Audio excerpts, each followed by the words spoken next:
All right. My name is Dan Smith. I work at Red Hat. I'm going to talk about adding Cellsv2 to your existing deployment. This is a little bit of a follow-up to my talk in Boston, which was about more about what Cellsv2 is and the arrangement of the services and the problems that we're trying to solve. This is more focused on you've got a deployment, a regular deployment, and you want to potentially in Pike split out a new cell of computes. So just a refresher, this is what a standard, regular, non-cells enabled, simple deployment would look like. You've got, on the left, you've got some API services. You've got kind of the front-facing, user-facing API machines. You've got a database server, a message queue. You've got multiple databases now for Nova since Okada, but they probably most reasonably are all on the same machine. And you've got one message queue namespace, and then a whole bunch of computes.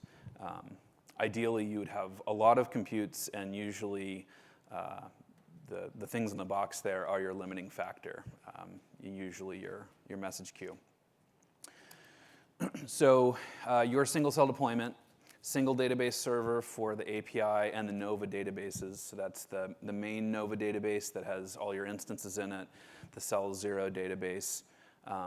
There's really no reason for them to be different machines at the moment, but they are already separated. If you've made it to Okada, in Newton, your data is separated into the two pieces, ready for you to do this in Pike.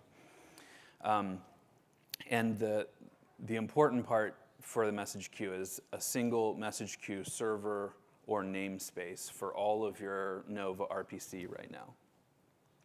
And I'm going to assume that you have computes and you've got instances in an existing deployment.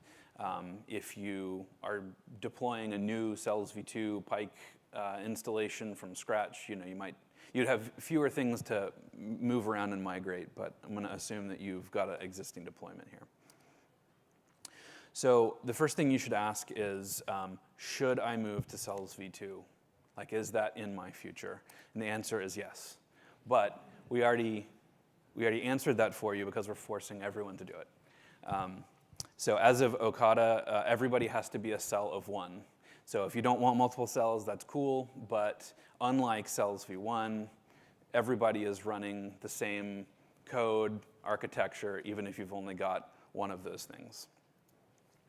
So the real question is, should I move to Cellsv2 with multiple cells? And the answer to that is maybe. The reasons you might do this, if you are melting down your message queue currently, probably a good idea.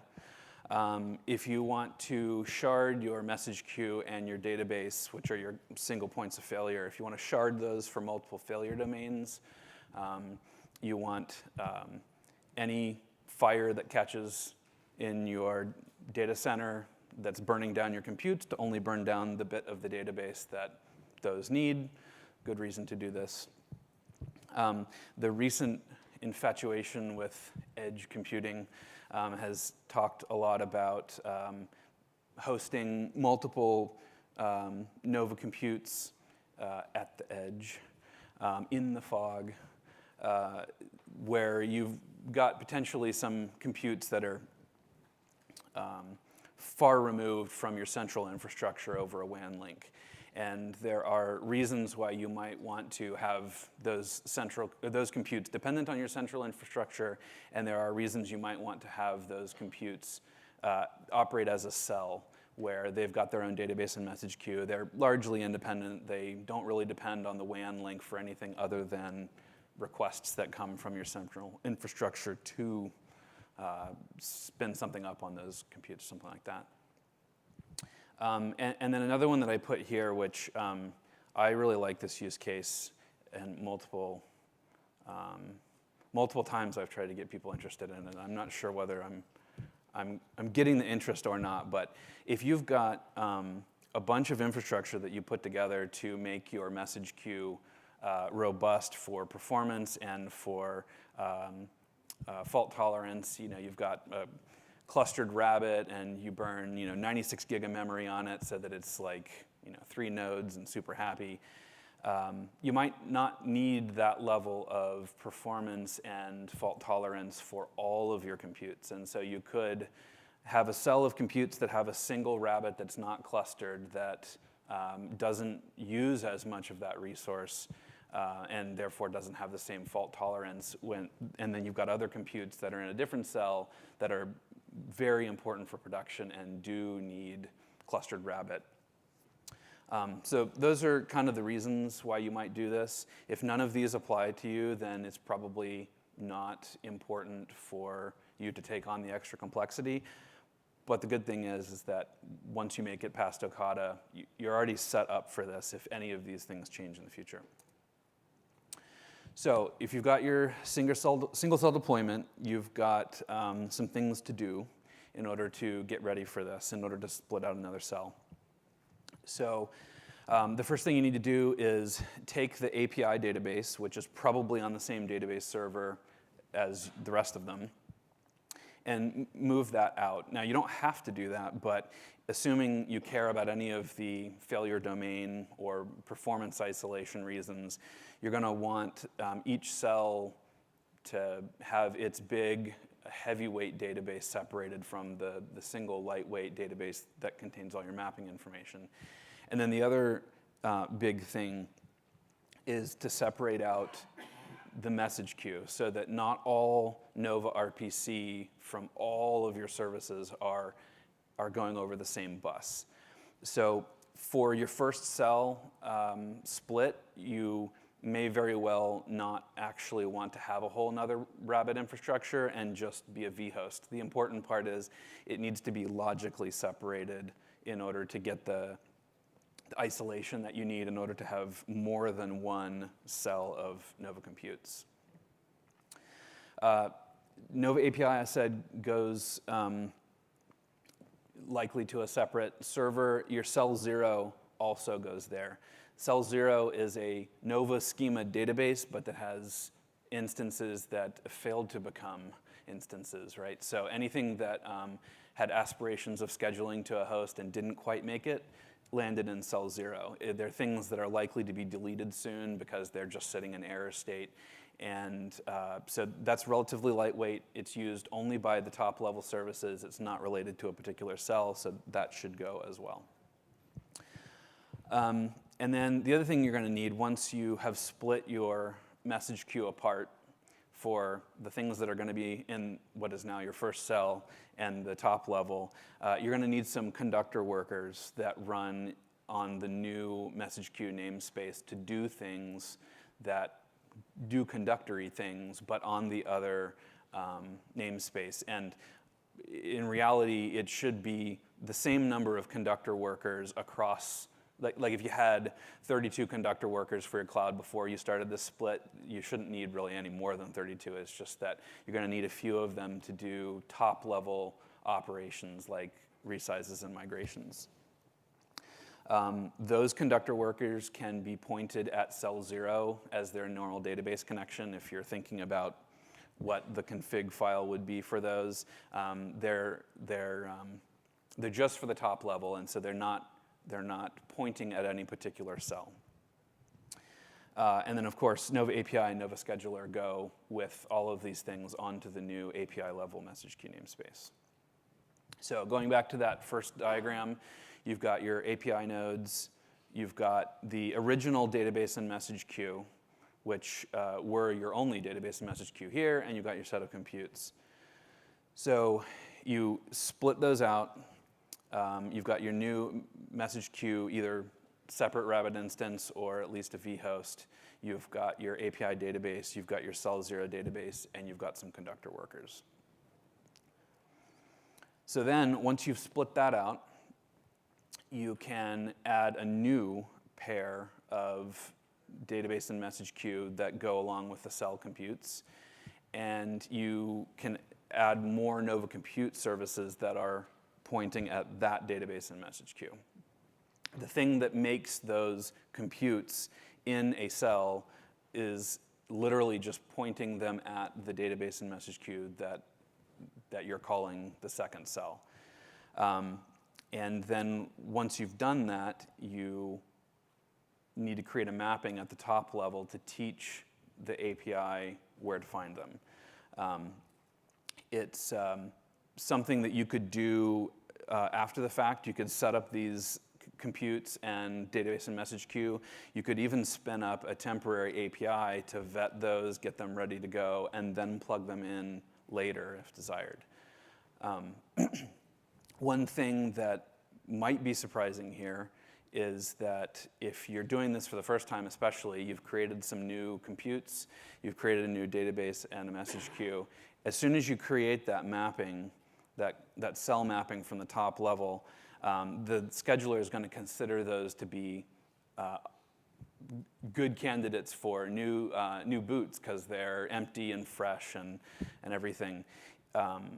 That might not be what you want because right now you can't migrate between cells. So if you end up with people creating instances that land in that new cell of computes, they might be surprised that they can't then move them closer to other instances they have or something like that. So you probably want to draw aggregates around your cells and maybe configure your scheduler and your existing flavors to prevent new things from booting there until you're ready. So going back to this diagram, we've got the API level database and message queue. We've got the existing database and message queue that went with our existing computes.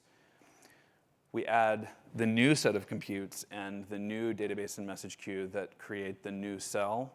And we add a new mapping to the API level database and message queue that teaches the scheduler, the API, and all of the high-level services how to find the new computes. This is a diagram from my Boston talk. The arrows are describing that the API sometimes talks directly to services inside the cell and sometimes within the top level. But this is what your services end up looking like once you've done this split. So the top box is the Nova APIs, the scheduler, some of those conductors that you split off to run in the top level message queue. I refer to those as superconductors. I recommend that you do as well. But they're just the same code. It really doesn't matter. The box on the left there are the original cell that you had before. You had conductors, you had the database and the message queue, and a bunch of computes. And so you end up with just another matching set of those services as your second cell. So in Okada, like I described, everyone was forced into a single cell environment. So you had one of these cell mappings. You could only have one of them. And we got all of the data split apart so that you were ready to do this. As of Pike, you can actually split out a second one. So you can have more than one of those Nova databases, and the API knows how to look at things in both of them and how to somewhat merge the results so that they all look like one Nova deployment.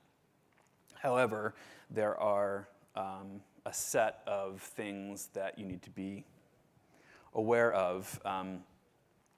One of them, the biggest one, is that part of the point here is that you've got multiple shards of Nova, but that they provide a unified API so that they look like one Nova deployment to the users, right? They have no idea that they're actually separated out like this.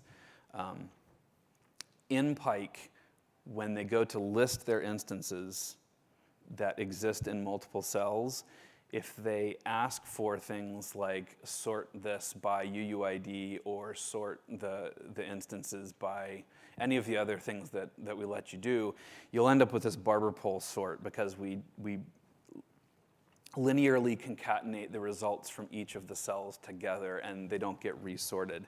Now, we've actually been doing a little bit of that in the prep as of Okada, and I haven't seen anybody particularly complain. Either they haven't noticed or it's not actually an issue.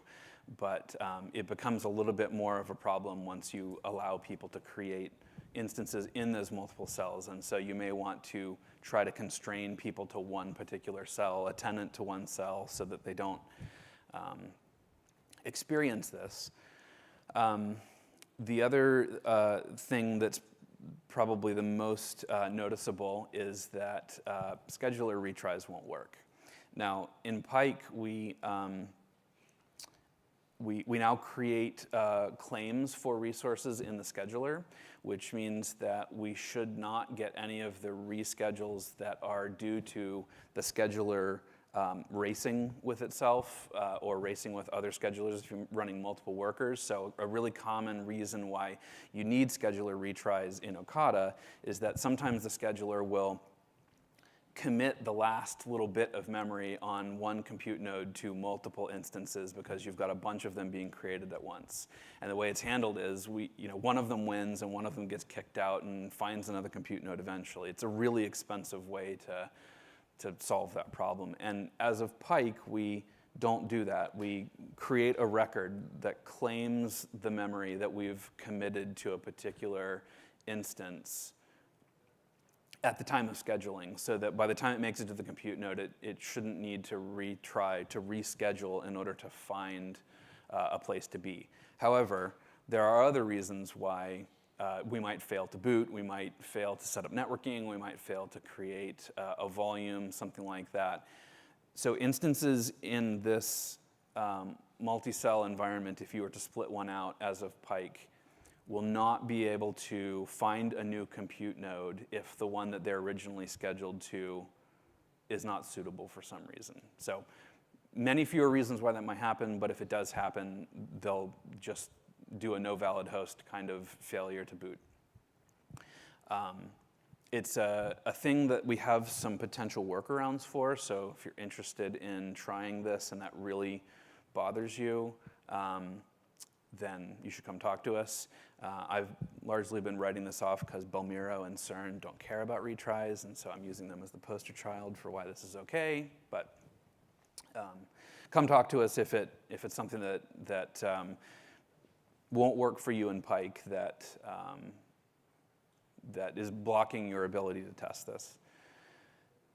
Similar to that, if you do a anti-affinity boot of two instances where you say, I want to boot 5 instances and I want to make sure that they end up on all different computes.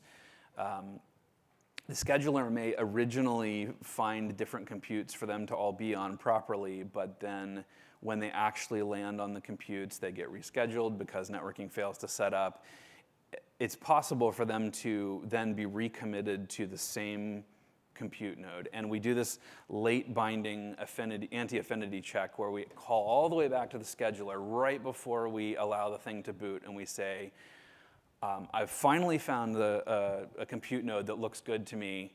Are any of my brothers that I'm not supposed to be co-scheduled with on this compute node? And if the scheduler says, yes, I screwed up and I sent you to the same one, then it kicks back and does another one.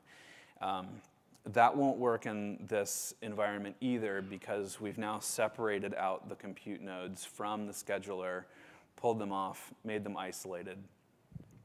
Again, we have some dirty, dirty hacks that we might be able to share with you in order to make this work for Pike if that's a problem. So please come talk to us. I don't want these things to prevent people from deploying a second cell and trying this out, but they're things that are still in progress that we're trying to resolve.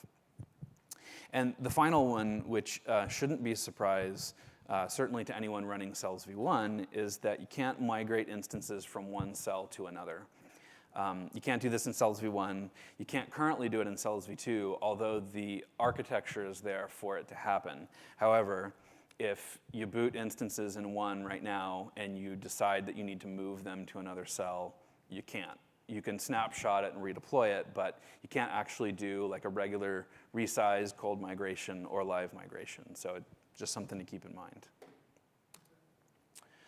Okay, so I wanted to dive deeper on this linear instance listing thing because it's probably the biggest, well, one of the biggest warts that this functionality has in Pike, and I want to explain it so that either you're aware and you can write it off as not an issue, or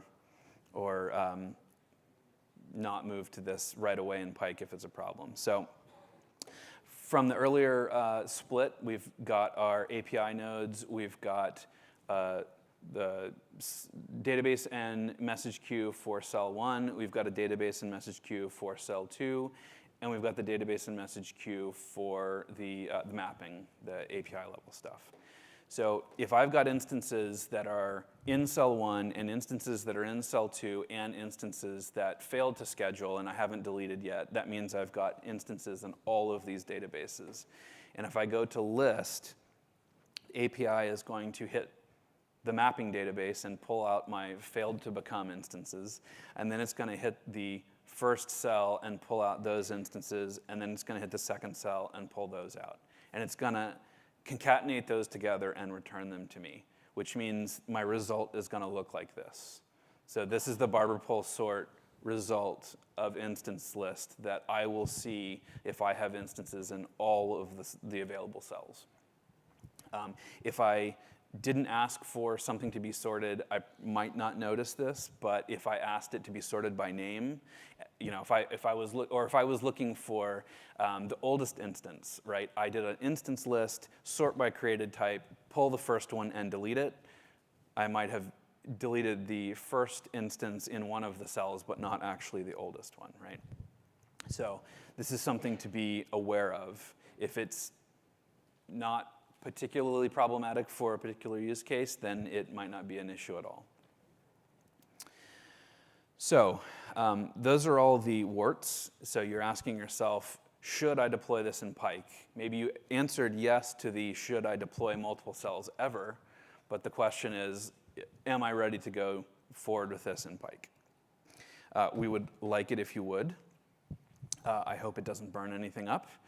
But even if you do this for pre-prod, it would be extremely useful to provide us with feedback of how this maps, whether you hit any other issues that we haven't identified here, and whether or not this actually solves the problem, especially people that are running Cellsv2.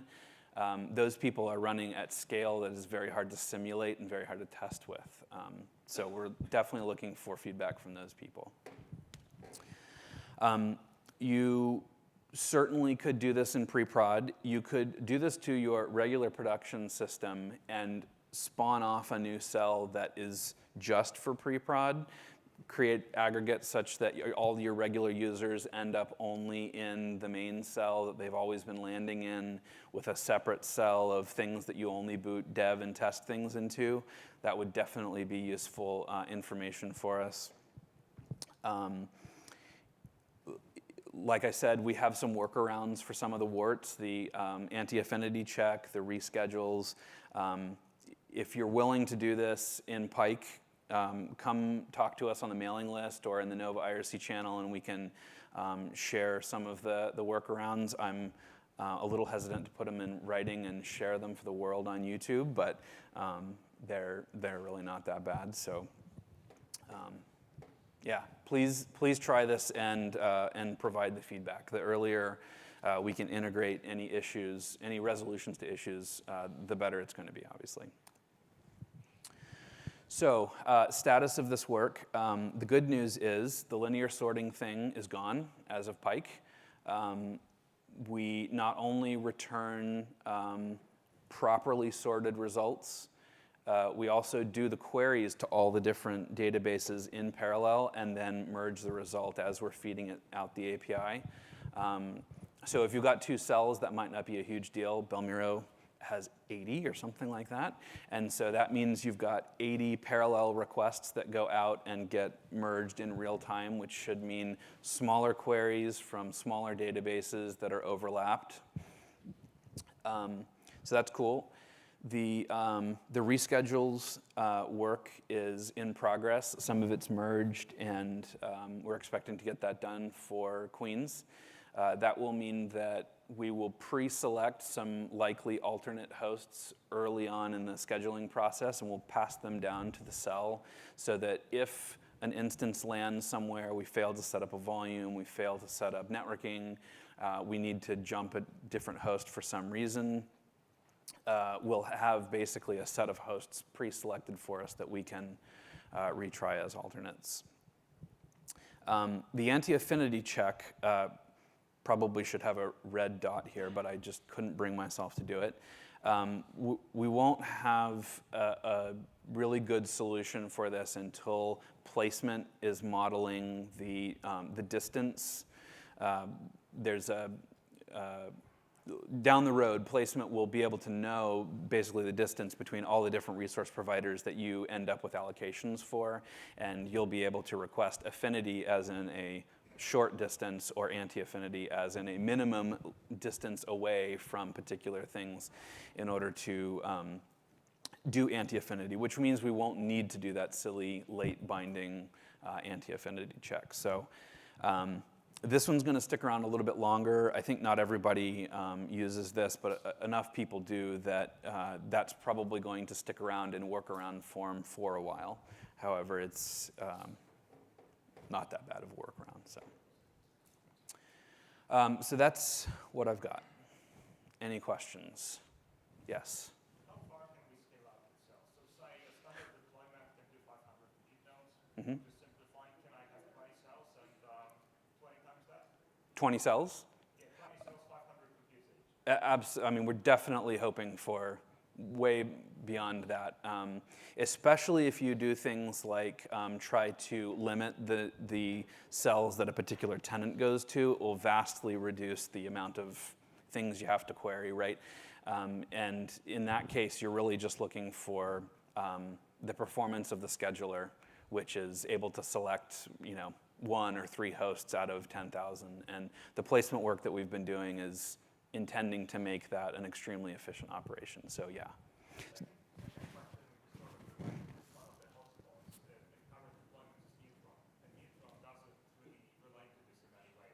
True. Yeah. So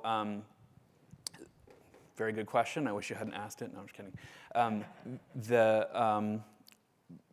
There's other wrinkles here, which is how once you've grown your Nova scale large enough to really be stressing this, you probably are also really stressing your network aside from just the neutron part, right?